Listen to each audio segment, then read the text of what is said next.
2024년 10월 27일은 고 신해철 사망 10주기입니다. 가수 신해철은 한국 가요사에 큰 족적을 남겼죠. 사실상 처음으로 랩이 들어간 노래를 국내에 선보이고 미디를 통한 컴퓨터 음악의 대중화와 락의 침체기 시절 그룹 넥스토로 명맥을 이어갔습니다. 영화음악계에서도 신해철의 발자취는 상당합니다. 총 6개의 사운드 트랙을 제작했으며 실사영화와 애니메이션 등 분야도 다양합니다. 이번 시간에는 가수 신해철이 남긴 게임 음악을 제외한 영화, 애니메이션의 OST와 해당 작품을 살펴보겠습니다. 그럼 시작합니다. 해철이 형 보고 싶다.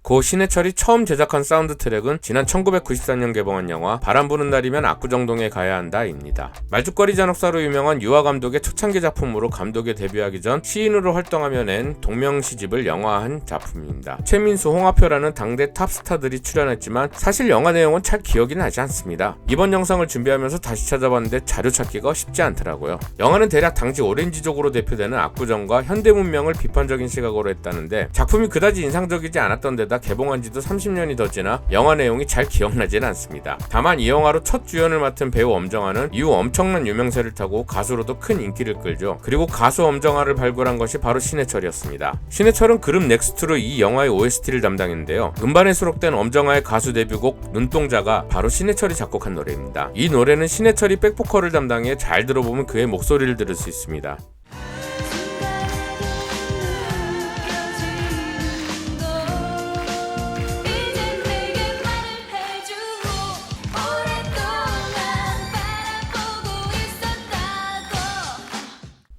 개인적으로 이 음반은 제가 수능을 준비하던 고3 가을에 공부하면서 테이프가 닳도록 들었던 추억이 있는데요. 전반적으로 컴퓨터 사운드와 밴드 뮤직을 혼합했던 초창기 넥스트의 색채가 강하게 깔려 있습니다. 총 8개의 곡이 담긴 사운드 트랙은 노래부터 연주곡까지 하나도 버릴 것 없이 좋은 곡들이 많고요. 나중에 그룹 넥스트 정규 3집 앨범에 수록된 코메리칸 블루스의 초기 버전을 들을 수 있다는 점도 사운드 트랙이 가진 매력인 것 같습니다.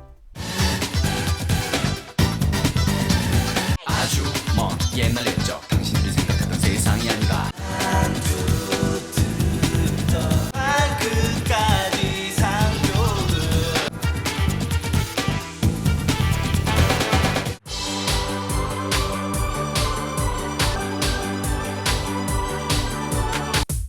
설레이는 소녀처럼 눈부신 태양 아름다운 너 떠나버릴 것 같아.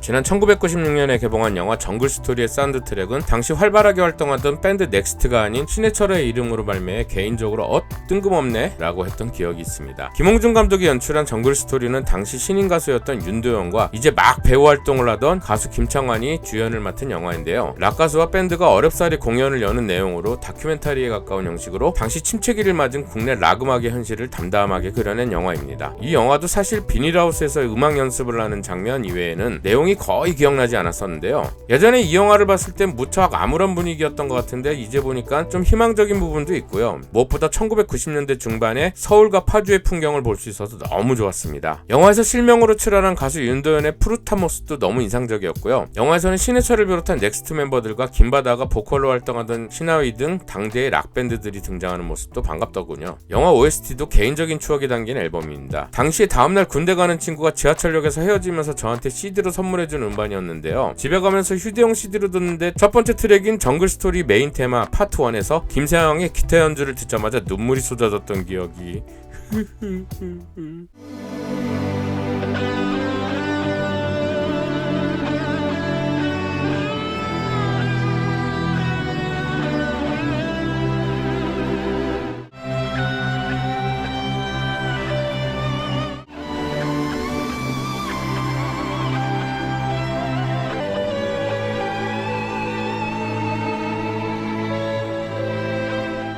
개인적으로 가수 신해철의 음악적 전성기는 넥스트 2집을 발매한 1994년부터 넥스트 4집을 내놓은 1997년까지라고 생각하는데요. 정글스토리 사운드 트랙은 이 시기에 나온 음반으로 전성기의 신해철의 영향이 어떤지를 잘 보여줍니다. OST는 전반적으로 비장미가 있으면서도 시대정신과 트렌드를 관통하는 명반인데요. 이 앨범도 버릴 곡이 없는 음반입니다.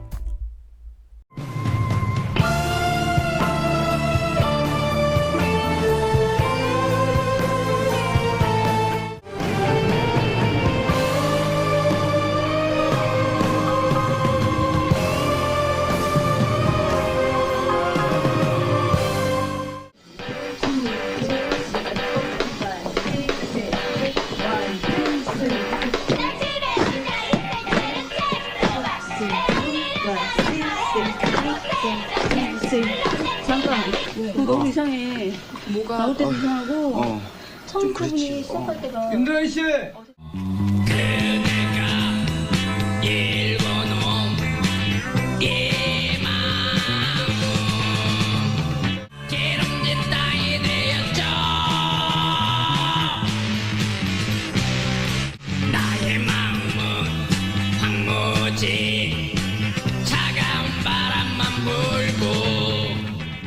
제가 20대 초반이었던 1997년에 MBC에서 국산 애니메이션 라젠카를 방송한다고 해서 제 주변의 애니매니아들이 아주 흥분했던 기억이 있습니다. 기존의 국산 애니라고 하면 영심이, 나라라 슈퍼보드 정도였는데 처음 만든 SF 장르의 로봇 애니라고 하니 기대감이 상당했죠. 게다가 당시로는 어마무시한 제작비 22억을 투입한 작품이었으니까요. 그런데 뭐 애니 자체는 스토리나 연출이 많이 실망스러웠죠. 하지만 신해철이 담당한 OST 대부분이 그러하듯 이 애니도 본작은 실패했는데 사운드 트랙은 대성공한 사례로 꼽힙니다. 이 음반은 지금 봐도 상당히 독특한데요. OST가 아닌 그룹 넥스트 정규 4집 라젠카 어 스페이스 락 오페라라는 제목으로 발매합니다. 앨범을 이렇게 발표한 것은 여러가지 사정 때문인데요. 당시 그룹 넥스트가 해체에 직면했었고 음반 제작 투자 문제도 얽혀 있었던 것 같더라고요. 넥스트의 정규 음반이라지만 내용은 사운드 트랙이라고 해도 무방하고요. 스페이스 락 오페라라는 부제에 걸맞게 넥스트 특유의 프로그레시브 락 분위기에 현악기와 합창과 같은 클래식함도 얹어 정말이지 장대한 대서사시를 듣는 기분이었죠. 특히 애니메이션의 오프닝과 엔딩이었던 핵에서 소년에게 먼 훗날 언젠가 같은 곡들은 지금도 가끔씩 듣는 명곡입니다.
네 번째 사운드 트랙은 넘버3의 송능한 감독이 지난 1999년에 선보인 영화 세기말입니다. 송능한 감독은 앞서 넘버3로 큰 화제를 몰고 왔는데요. 특히 송강호의 대사들은 당시 대유행을 일으키며 배우 송강호의 존재감을 대중들에게 알렸죠.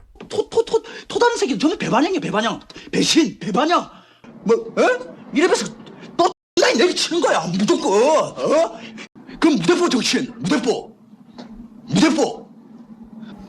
그게 필요하다. 하지만 송능한 감독의 차기작 세기말은 좋은 평가를 받지 못한 편이었습니다. 전작에 비해 많이 진지하고 어두웠는데 개인적으로 봤을 땐 영화가 너무 힘이 들어간 느낌이 없지 않았습니다. 송능한 감독은 세기말의 실패 이후 캐나다로 이민을 가서 영화계 활동을 사실상 정리했다고 알려졌는데요. 올해 아카데미 작품상 후보에 올라간 패스트 라이브즈는 송 감독의 딸인 셀린 송이 제작, 각본, 연출한 영화로 꽤나 화제가 됐었죠. 아무튼 세기말의 음악은 신해철이 담당했는데요. 그룹 넥스트를 해체하고 영국 유학을 간 시기에 만든 음악인지라 사운드 트랙은 전반적으로 당시 그가 심취한 테크노 장르를 중심으로 하고 있습니다. 영화의 분위기만큼이나 전반적으로 어두운 전자 사운드를 중심으로 하고 있음에도 꽤 괜찮은 편입니다. 밤에 들으면 분위기가 맞아 열심히 들었었는데 특히 이 음반에서는 신해철이 부른 버블러브가 인상적이었죠. 개인적으로 좋아하는 보사노바풍의 리듬이라 한창 즐겨 듣기도 했습니다. 영원한 것들은 모두 아름답지만 더욱더 아름다운 부서져 버리기 쉬운 사랑이란 말은 너무 끈적거려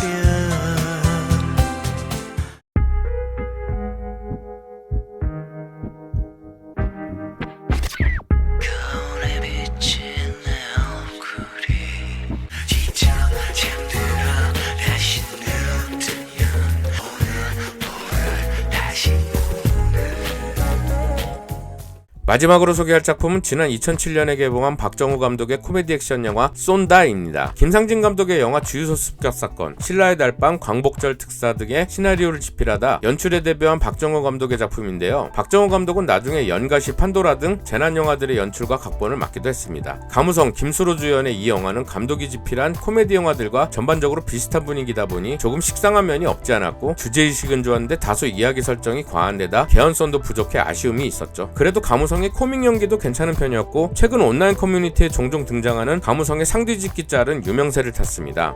신해철은 이 영화의 음악을 담당할 즈음에 그룹 넥스트를 재결성하고 굉장히 하드한 분위기의 락 음악을 만들고 있었는데요. 당시 음악적 분위기가 이 영화의 OST에도 녹아들어 강렬한 락 사운드 유지 음악을 선보였습니다. 전반적으로는 지금 40대 이상에게는 익숙한 국민체조 멜로디를 다양하게 변주한 음악들을 중심으로 인디밴드 도그 테이블이 부른 슛 더 월, 뷰티풀 데이즈가 부른 질주도 기억에 남는 사운드 트랙이었습니다.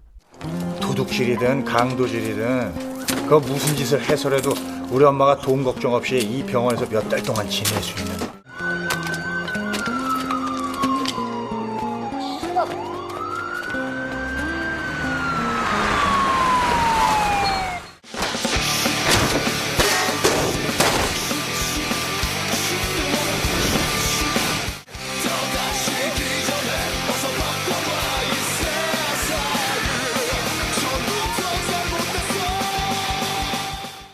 고 신해철은 이렇게 다양한 영화의 사운드 트랙을 남겼는데요. 이들 작품의 공통점은 다들 흥행이 저조했다는 것입니다. 그래서 영화계에서 신해철은 마이너스의 손이라고 불렸다죠. 아무래도 생전 신해철의 취향이 마이너한 것들이 많았는데 그런 성향이 반영된 듯도 합니다. 아무튼 단순히 음악 활동뿐만 아니라 사회활동가로도 명성이 높았던 신해철의 자취는 영화계에도 남아있는 듯합니다. 이번 영상을 준비하면서 신해철이 만든 사운드 트랙을 다시 들으니 옛 생각도 나고 좋더라고요. 이들 음반 대부분은 각종 스트리밍을 통해 들을 수 있으니 신해철의 영화 감성을 함께 느꼈으면 합니다. 이번 시간은 여기까지입니다. 안녕.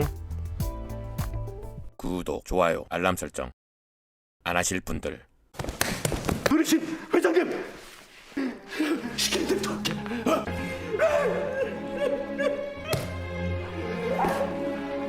구보 살펴주세요.